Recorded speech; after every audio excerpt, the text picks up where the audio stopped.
मुंह में राम बगल में छुरी, ये किंवदंती नहीं बल्कि एक ऐसा सच है जो देश की एक बहुत बड़ी आबादी को मानसिक रूप से बीमार कर रहा है। हिंदुत्व क्या है ये अब हमें कोई साधु नहीं बताएगा। हम किसी साहित्यिक व्याख्याता की बात नहीं मानेंगे। हम महाकाव्यों और पुराणों की बात नहीं मानेंगे। हम रामायण और गीता के छंद चौपाइयों और श्लोक पर आस्था नहीं रखेंगे, बल्कि हमारी नज़र में हिंदुत्व वो है जो हमारे नेताजी बताएंगे। हमारे नेताजी ने आज तक सत्यनारायण भगवान की कथा भी कभी मन से नहीं सुनी। हमारे नेताजी ने कभी रामचरितमानस की चौपाइयाँ नहीं पढ़ी। हमारे नेताजी किसी धार्मिक कार्यक्रम में फोटो खिंचवाने के अलावा आस्था के भाव से नहीं गए। फिर भी वही सर्वशक्तिमान है, वही महान है। उनका कहा सिर्फ पुराण से भी अधिक महान है। उनकी सोशल मीडिया पोस्ट ऋग्वेद से ऊपर हैं। उनका मंची भाषण गीता के श्लोक से भी सुरीला है। उनकी बहस और सरकारी अधिकारियों को धमकाना रामायण जी की आरती से भी मधुर है। क्योंकि नेताजी महान है, वही सर्वशक्तिमान है। बस इसी भ्रम में आज की युवा पीढ़ी जी रही है। नेताजी की रैली में भीड़ में सबसे आगे चलना उसके लिए गर्व की बात है। नेताजी के साथ तस्वीरें खिंचवाना उसके लिए मोक्ष की प्राप्ति और नेताजी के कार्यों का प्रचार करना और सोशल मीडिया के माध्यम से जन जन तक पहुंचाना उसका नैतिक कर्तव्य है। ये इतना गहरा दलदल है कि इसमें फंसे किसी युवा को आप समझाने जाएं तो झल्ला उठेगा, आपसे बहस करेगा, मारपीट और गाली गलौज के भी आसार बन सकते हैं। हालांकि मैं खुद उसी खाई में गिरा एक तिनका हूँ और किसी नेता का समर्थक होना क्या चीज़ है इसको बहुत करीब से देखने और महसूस करने के बाद ये वीडियो बना रहा हूँ। इस वीडियो को देखने के बाद अगर देश का एक भी युवा परिवर्तित कर पाया तो मैं इसे अपनी सफलता मानूंगा। लोग प्रभावशाली नेताओं के ही समर्थक बनते हैं और नेता प्रभावशाली कैसे होते हैं आइए समझें। प्रभावशाली होने के मुख्य 4 तरीके हैं। सबसे पहले नेता अपने जनहित में किए गए काम से प्रभावशाली होता है। उसके बाद अपने वक्तव्यों से प्रभावशाली होता है। मतलब राजनीतिक पेशा है जो जितना अधिक झूठ बोल गया उतना अधिक खेल गया। किसी नेता के प्रभावशाली होने का चौथा गुण है उसके ऊपर बैठा गॉडफादर। नेता भले ही किसी काम का ना हो लेकिन भाषणों से और प्रभावित ना कर सके, लेकिन नेता सीएम या कैबिनेट मंत्रियों का खास होना चाहिए तो वे प्रभावशाली है। और अंत में आता है नेता लक्ष्मी माता जी के आशीर्वाद से प्रभावित कर सकता है। मतलब किसी पद में हो या ना हो लेकिन समर्थकों का खर्चा पानी चला सके तो वो प्रभावशाली की कैटेगरी में आता है। चलिए ये तो हो गए नेताओं के गुण। अब बात करते हैं उनका पिछलग्गू बनकर घूमने वाले समर्थकों की।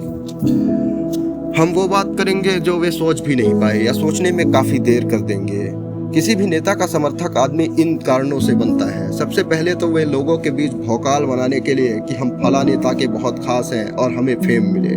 इसके अलावा राजनीति में भविष्य देख रहे युवा नेताजी जो सक्रिय राजनीति करना चाहते हैं उनके लिए जमीन तैयार करने वाले हैं। तीसरे वे जो चोरी, लूट, छीना झपटी, कमजोर लोगों से गाली गलौज करना, मारपीट करना, गरीब ठेले वालों को और ऑटो वालों से वसूली के माध्यम से नाम बनाना चाहते हैं। पुलिस इन्हें धर ले तो हम फला फला नेता का नाम बताकर छूट जाए, या फिर किसी क्षेत्रीय टेंडर निकले तो हम ठेका ले सके या रोजगार का साधन बना सके। इन उम्मीदों को लेकर वे नेताजी के साथ आते हैं। कुछ दिनों तक नेताजी उन्हें अपने छोटे भाई का दर्जा देते हैं। आपको भी लगता है कि हम फला नेता के बहुत खास हो गए, लेकिन बाद में नेताजी उन लोगों को रैलियों की भीड़ और भीड़ जुटाने का साधन बनाकर छोड़ देते हैं। युवा फिर भी नहीं समझता और भीड़ जुटाने में नेताजी की दी हुई जिम्मेदारी समझता है।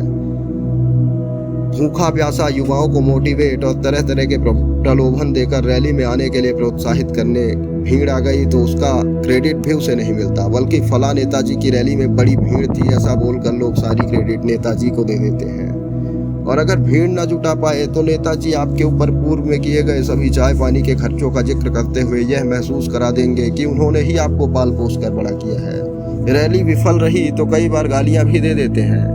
युवा नेता वहां भी से अपना अपमान नहीं बल्कि रैली में भीड़ उसकी वजह से नहीं आई सोचकर और अधिक मेहनत करने लगता है और रैलियों में भीड़ बुलाने से लेकर नेताजी जिंदाबाद के नारे लगाने तक और खम्भों पर चढ़कर नेताजी की पार्टी और झंडा बैनर बांधने में लग जाता है। अब बात करते हैं उनकी जो राजनीति में आकर भविष्य तलाशते हैं। दरअसल राजनीति में आने के लिए पढ़ा लिखा होना जरूरी है। पक्ष विपक्ष का महत्व, उसकी भूमिका, निर्वाचन आयोग का कार्य, बहुमत, गठबंधन, राष्ट्रपति के हस्तक्षेप, चुनाव आयोग के हस्तक्षेप, सरकार के कार्यों का प्रचार, विपक्ष में है तो सरकार की नाकामियों का विश्लेषण, सत्ता में नहीं है तो सरकार को घेरने के मुद्दे, इन सब बातों के अच्छे जानकार लोगों को कुत्ता बना देते हैं ये नेता। 4 साल दरी बिछाने और प्रचार प्रसार करने के बाद आपको किसी पैदल यात्रा का अध्यक्ष, क्षेत्रीय अध्यक्ष, युवा अध्यक्ष, मंडल महामंत्री, भंडारे का सचिव, भीड़ का संचालक, सफाई विभाग का अध्यक्ष, यही राजनीति का भविष्य है।